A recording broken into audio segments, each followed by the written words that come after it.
Most people don't realize this, but your own brain has been lying to you about why you aren't succeeding. You tell yourself it's a lack of time, or that you aren't naturally gifted at the skill you're trying to learn. But that's a defense mechanism. The truth is much colder. Your brain is actively sabotaging your growth to protect you from the discomfort of feeling incompetent. Psychologists call this the Competence Paradox. It is the silent internal conflict between your desire for mastery and your brain's biological drive to conserve energy. Once you understand the mechanics of this, you'll see why you've been stuck in the same loop for years. Your habits, your plateauing career, and your constant state of almost getting there. It's all a byproduct of this one psychological pattern. But here's where it gets even worse. Your brain chooses comfort over growth every single time. Evolutionarily, your mind isn't designed to make you a genius or a high performer. It is designed to keep you safe. And to your primitive brain, feeling stupid while learning a new skill is processed as a threat. So it keeps you in the easy zone. It pushes you toward passive consumption, reading, watching, planning, because those things feel like work but don't force you to actually change.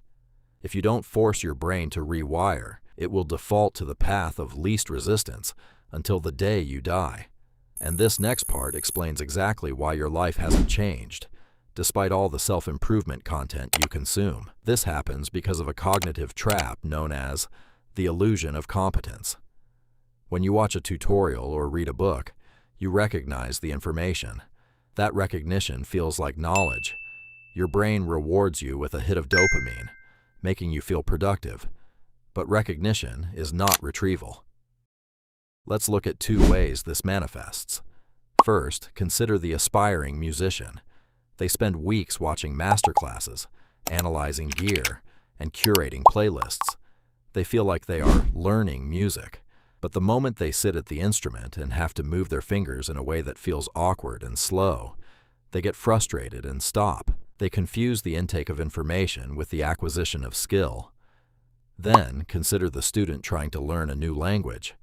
They use apps that gamify the process, clicking buttons and matching pictures. It's easy, it's rewarding, and it feels like progress. But when they are forced to actually speak to a native speaker, when they have to fumble for words, endure the silence, and feel the sting of being misunderstood, they retreat back to the app. They are avoiding the friction of real-world application because it reveals their current lack of ability. True learning is cognitive demolition. It's tearing down your old assumptions to make room for new neural connections. When you actually attempt to apply a skill, you hit a wall. You feel the friction. You feel the embarrassment. Most people interpret that friction as a sign that they should stop, that they aren't cut out for this. The elite performer interprets that same friction as the evidence that they are actually learning. They understand that the burn you feel when you're struggling is the physical sensation of the brain restructuring itself. If it's easy, you're just maintaining what you already know. If it's frustrating, you are expanding your capacity. If that hit you, good. It means you needed it. You've spent years avoiding the very thing that makes you smarter. If you want to break this cycle, you have to stop seeking comfort and start hunting for friction. Start with micro-failure. Tomorrow, choose one thing you want to master. Don't read about it. Don't watch a video. Spend 20 minutes doing the thing you find most difficult. When you feel the urge to quit because it's too hard, sit in that discomfort for 5 more minutes. That is where the growth happens. Stop consuming. Start constructing. The goal isn't to be impressive. The goal is to be uncomfortable long enough for your brain to become something new. You are building a new architecture for your mind. It won't happen through a sudden epiphany or a magic hack. It happens through the quiet, consistent, and often painful process of doing the thing you aren't yet good at. The discomfort isn't a sign to turn back. It's the gate you have to pass through to become who you are capable of being. Stop avoiding it. Start leaning into the friction.